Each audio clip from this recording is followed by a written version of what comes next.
A paz do Senhor, sou o pastor J.C. Silva, que bom estar contigo refletindo sobre o fim dos tempos, essa série de estudos que vai desde o arrebatamento da igreja ao juízo final e a implantação de novo céu e nova terra. Deixe seus comentários e seu like, compartilhe esse vídeo e abençoe outras pessoas. E se possível, diga de onde você é. Se você já se inscreveu no canal, incentive outras pessoas a se inscreverem e a acionar o sininho para receber as notificações. Hoje o foco é na lição de número 12 da Escola Bíblica Dominical, terceiro trimestre de 2020, classe Conectar Mais Jovens, e a temática é a implantação do Reino de Deus. Nessa temática vai abranger o estudo do milênio e a criação de novo céu e nova terra.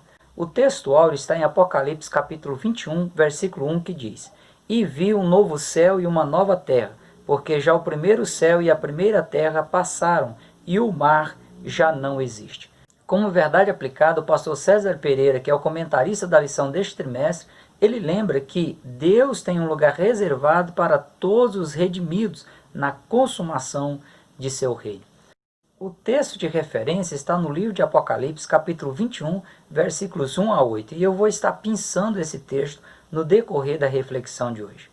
Após o período da grande tribulação, em que os habitantes da terra estarão mergulhados em muito sofrimento, provocado aí pelo pânico do arrebatamento da igreja, provocado também pela abertura dos 7 selos, pelo toque das 7 trombetas e pelo derramar das 7 taças da ira de Deus, após a batalha do Armagedon, ao final da grande tribulação, em que Cristo vai eliminar os inimigos da nação de Israel, após a prisão de Satanás, que ficará encarcerado por 1000 anos, sem direito de progressão de penas ou obtenção de habeas corpus, após o julgamento das nações por Jesus, cuja base do julgamento será o posicionamento favorável ou contrário a Israel, ocorrerá a segunda fase da primeira ressurreição.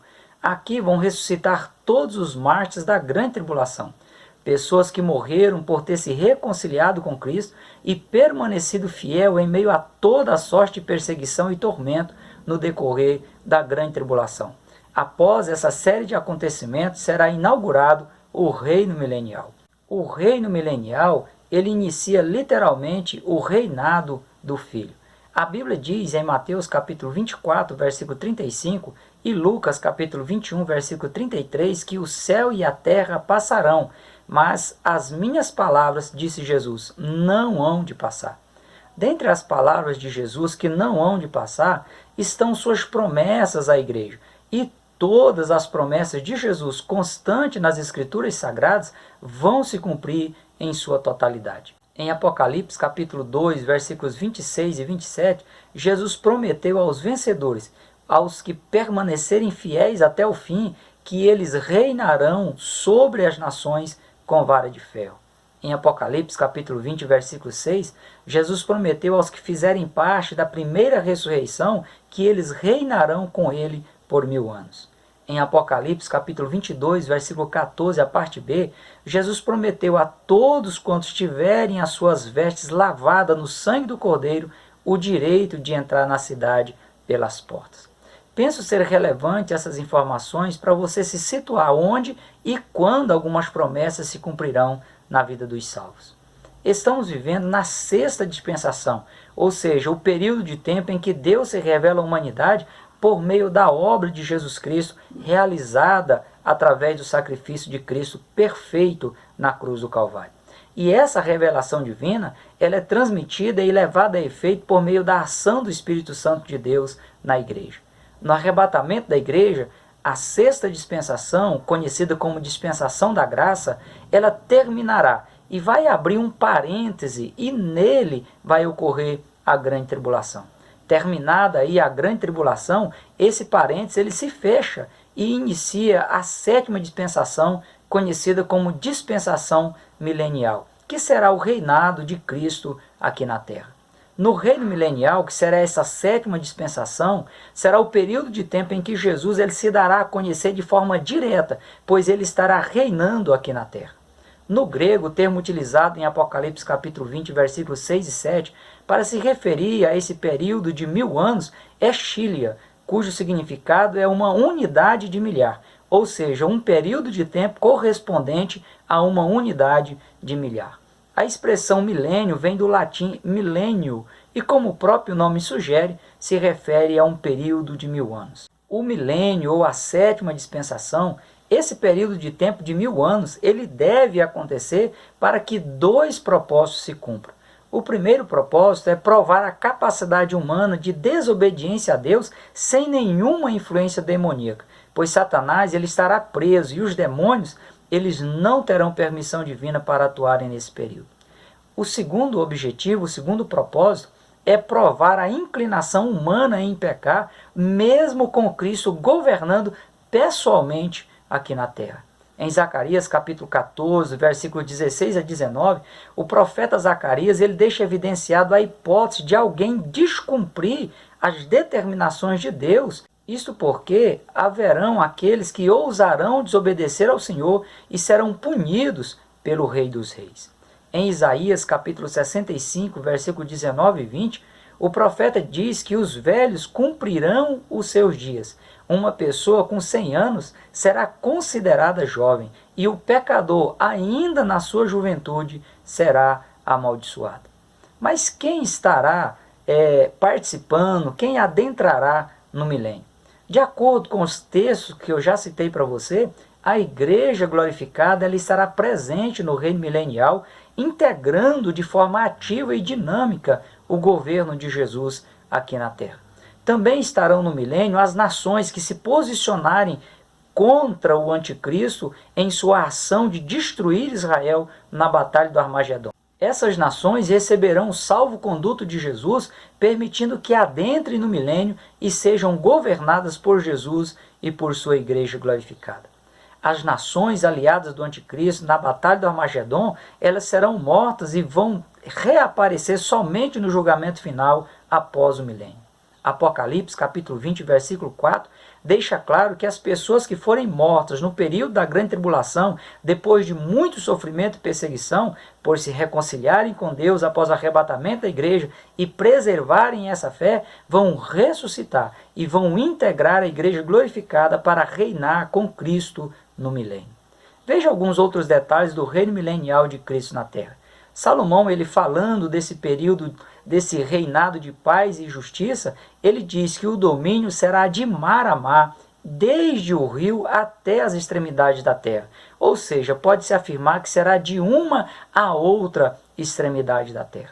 O profeta Isaías, ele dá detalhes desse reinado de paz, justiça e verdade em Isaías capítulo 2, versículos 3 e 4, onde ele diz: E virão muitos povos e dirão: Vinde, subamos ao monte do Senhor, à casa do Deus de Jacó, para que nos ensine o que concerne aos seus caminhos, e andemos nas suas veredas.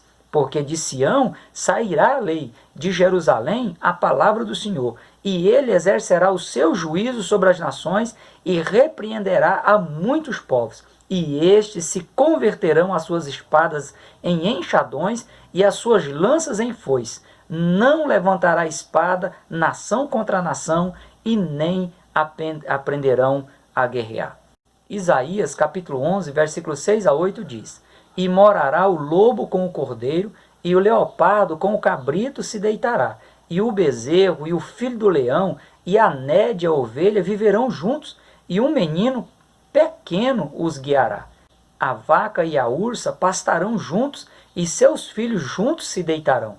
E o leão comerá palha com o boi, e brincará a criança de peito sobre a toca da áspide, e o já desmamado meterá a mão na cova do balisco. Em Isaías capítulo 60, versículos 3 e 4, diz que as nações andarão à tua luz, ao resplendor que te nasceu. Levanta em redor os olhos e vê, todos estes já se ajuntaram e vêm a ti. Teus filhos virão de longe, e tuas filhas se criarão ao teu lado. Será um período caracterizado pela redução do mal, visto que Cristo ele julgará com justiça e equidade. Me permita aqui esclarecer uma questão. Mateus capítulo 24, versículo 14 diz: E este evangelho do reino será pregado em todo o mundo, e em testemunho a todas as gentes, e então virá o fim. Alguns tendem a imaginar que Jesus só arrebatará a igreja quando o mundo inteiro for evangelizado. Essa posição colocaria o arrebatamento da igreja após o milênio. No entanto, o arrebatamento da igreja não será o fim de todas as coisas. Será no milênio que esse propósito se cumprirá, pois com a prisão de Satanás, o evangelho do reino ele vai se propagar de forma plena, chegando em todos os recantos do mundo. Isaías capítulo 11, versículo 9, a parte B, diz que a terra se encherá do conhecimento do Senhor, como as águas que cobrem o mar. Será no final do milênio, desse período de tempo em que a plenitude do evangelho alcançará o mundo, e que multidões de entre as nações que adentraram no milênio vão se rebelar contra Cristo, se aliando a Satanás, que será solto e voltará a enganar as nações. Concluído o milênio com a batalha de Gog e Magog, que abordei para você na lição de número 11, então virá o fim, representado pelo juízo final, tema que eu vou refletir com você na próxima semana. Concluído o juízo final, momento aí em que os ímpios eles ouvirão as suas sentenças condenatórias e eles serão jogados no lago de fogo, será implantado novo céu e nova terra. A grande esperança do justo, das pessoas que preservam os princípios morais e éticos, é habitar em um mundo renovado. E toda a criação geme e está juntamente com dores de parto, na esperança também de ser libertada da servidão da corrupção, para a liberdade da glória dos filhos de Deus.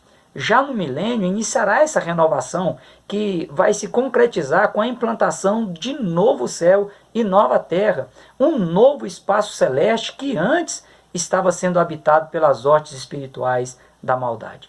Em Apocalipse capítulo 21, versículo 5, Jesus chega a dizer: eis que faço nova todas as coisas. Escreve, porque estas palavras são verdadeiras e fiéis. O novo céu e a nova terra, que está em Apocalipse capítulo 21, versículos 1 a 7, será um estado pleno em todos os sentidos. Somente os salvos adentrarão no novo céu e na nova terra. A plenitude das promessas de Deus aos seus servos vão se concretizar aqui. Em Isaías capítulo 66, versículo 22, o Senhor diz: porque como os céus novos e a terra nova que hei de fazer estarão diante da minha face, diz o Senhor, assim há de estar a vossa posteridade e o vosso nome. O apóstolo Pedro afirma em 2 Pedro capítulo 3, versículo 13, mas nós, segundo a sua promessa, aguardamos novos céus e nova terra, em que habita a justiça. Em Apocalipse capítulo 21, versículo 1, a parte A, João ele dá o brado: eu vi um novo céu e uma nova terra. A menção a novo céu e nova terra é uma alusão ao resultado final da renovação do céu e da terra após o processo de purificação. Do contrário, Deus apenas os eliminaria e criaria tudo novamente. Mas há promessa de redenção também para o céu e também para a terra. Será algo tão novo que até mesmo a possibilidade do pecado, da iniquidade, fazer parte desse novo cenário inexiste. Apocalipse capítulo 21, versículo 27 diz que não entrará nela coisa alguma que contamine e que cometa abominação e mentira, mas só os que estão inscritos no livro da vida do Cordeiro. A principal característica é que será um reinado de plena justiça, paz e alegria. A ausência de corrupção, de discórdia, de brigas, de disputas pessoais, como ocorrem hoje devido à tendência humana em pecar, vai eliminar quaisquer possibilidades de tristeza.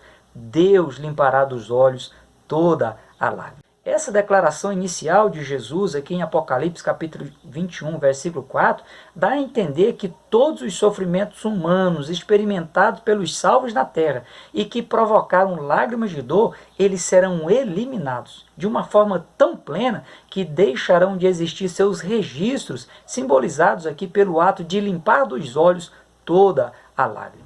Deus diz por meio do profeta Isaías: eis que crio os céus novos e nova terra, e não haverá lembrança das coisas passadas, nem mais se recordarão. Prosseguindo, Jesus diz: não haverá morte, pranto e nem clamor. A morte, que provoca pranto, clamores e dores, ela será destruída ao final do milênio, na conclusão da batalha de Gog e Magog. O texto diz ainda que as primeiras coisas são passadas. Essas primeiras coisas é uma referência às criações da terra e que por causa do pecado ficaram sob maldição. Na obra criacional em Gênesis, a terra era nova, mas a possibilidade de pecar era real, tanto que Adão e Eva pecaram. Neste novo cenário de Apocalipse capítulo 21, versículos 1 a 8, inexistirá a possibilidade de o pecado interferir novamente e provocar danos na vida das pessoas e da natureza. Em Eclesiastes número 1, verso 4, Salomão declara que uma geração vai e outra geração vem, mas a terra permanece para sempre. Para Berkhoff, é difícil pensar que Deus haverá de aniquilar inteiramente a criação original.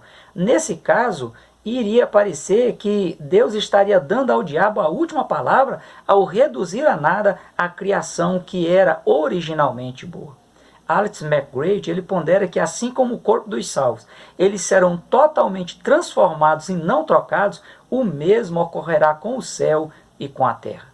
Em Filipenses capítulo 3, versículo 21, Paulo diz que o corpo abatido será transformado para ser conforme o seu corpo glorioso, segundo o seu eficaz poder de sujeitar também a si todas as coisas. Essa transformação impossibilitará que os corpos dos salvos eles sejam atacados por enfermidades ou pela morte, que será lançada no lago de fogo. João capítulo 1, versículo 29 diz que Jesus, ele é o Cordeiro de Deus que tira o pecado do mundo. Essa retirada ela será literal e completa. Se o mundo, o cosmos, incluindo aqui o mundo físico, ele vai receber a purificação de toda sorte de pecado, por que que o mundo físico, o cosmos, ele precisaria ser totalmente destruído para a implantação de um novo? Não há justificativa, não há necessidade. Assim como Deus, ele preservou a sarça ardente e preservou os 3 jovens hebreus lá na fornalha de fogo ardente, ele pode preservar e restaurar tudo o que ele quiser.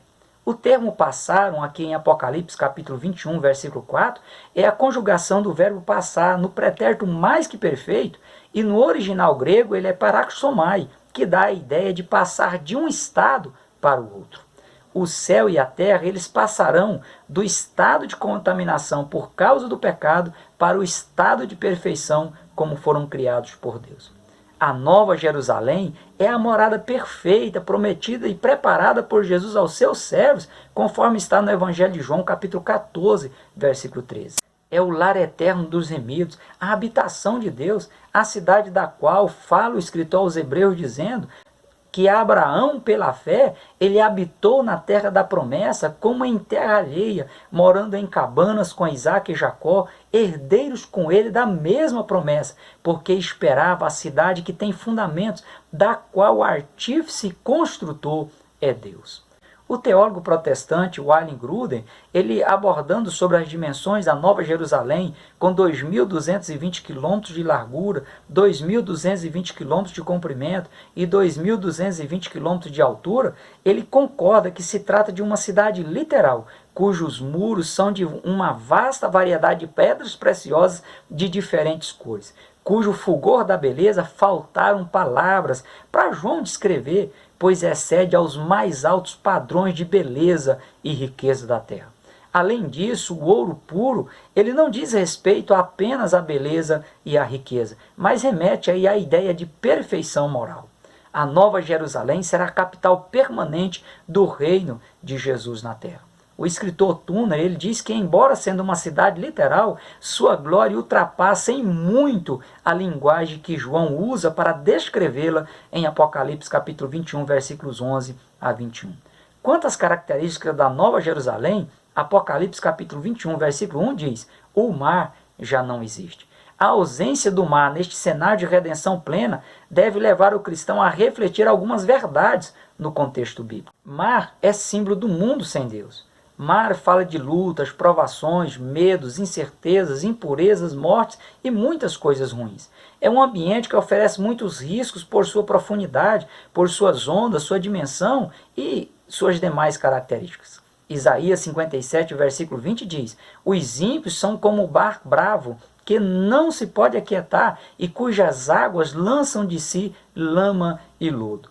O ambiente de novo céu, nova terra e nova Jerusalém que descerá do céu será tão pleno, 100% perfeito, que esse tipo de símbolo terá acesso bloqueado. Apocalipse 21, versículo 27 diz: não entrará nela coisa alguma que contamine ou cometa abominação e mentira, mas só os inscritos no livro da vida do Cordeiro. É maravilhoso como cada detalhe das promessas de Deus aos seus servos foi revelado ao velho apóstolo João lá na ilha de Patmos. Apocalipse capítulo 21, versículos 22 e 23, João ainda diz: e nela não vi templo, porque o seu templo é o Senhor, Deus Todo-Poderoso e o Cordeiro. E a cidade não necessita de sol nem de lua para que nela resplandeçam, porque a glória de Deus a tem alumiado, e o Cordeiro é a sua lâmpada. Esses são símbolos que apontam para a presença de Deus no meio do povo e para Cristo. Serão dispensados símbolos, pois a realidade estará presente. A nova Jerusalém será a glória e a honra das nações. Será dela que emanará vida para todas as nações. A terra ela será plenamente transformada e o solo será fértil e produtivo. Apocalipse capítulo 22, versículos 2, 3 e 17 diz: na sua praça e de uma e de outra banda do rio estava a árvore da vida que produz 12 frutos, dando seu fruto de mês em mês, e as folhas da árvore são para a saúde das nações. E ali nunca mais haverá maldição contra alguém, e nela estará o trono de Deus e do Cordeiro, e os seus servos o servirão. E o Espírito e a esposa dizem: vem, e quem ouve, diga: vem, e quem tem sede, venha, e quem quiser, tome de graça da água da vida. Falando ainda sobre a nova Jerusalém que descerá do céu, Apocalipse capítulo 21, versículo 25 diz que as suas portas não se fecharão, fazendo aí uma alusão à inexistência de risco ou de quaisquer tipo de perigos aos seus moradores. As cidades antigas, ao cair da tarde, as portas das cidades elas eram fechadas para evitar risco de invasão no período noturno. A nova Jerusalém que descerá do céu será 100% segura. E os que forem destinados à condenação eterna, eles jamais terão acesso à habitação dos santos, ao novo céu e à nova terra. Jesus diz em Apocalipse capítulo 21, versículo 7, quem vencer herdará todas as coisas, e eu serei o seu Deus, e ele será o meu filho. Em 1 Coríntios capítulo 2, versículo 9, Paulo declara: mas como está escrito, as coisas que o olho não viu, e o ouvido não ouviu, e não subiram ao coração do homem, são as que Deus preparou para os que o amam. Deus sempre tem pensamentos perfeitos, pensamentos de paz para o ser humano. E mesmo com a desobediência tendo afetado e distanciado a humanidade de Deus, Deus faz questão de mostrar tudo o que Ele tem reservado para os que o servirem, se entregando a Ele corpo, alma e espírito, para que cada pessoa ela possa em tempo oportuno se preparar e ter condições de herdar todas essas coisas. Se for o caso, redirecione a sua vida para o centro da vontade de Deus, busque viver uma vida de santidade, dependa 100% de Deus e você será mais do que vencedor, terá o seu nome escrito no livro da vida e passará a eternidade com o Senhor Jesus. Deus abençoe a sua vida, te dando força por meio da ação do Espírito Santo. Prossiga na paz do Senhor.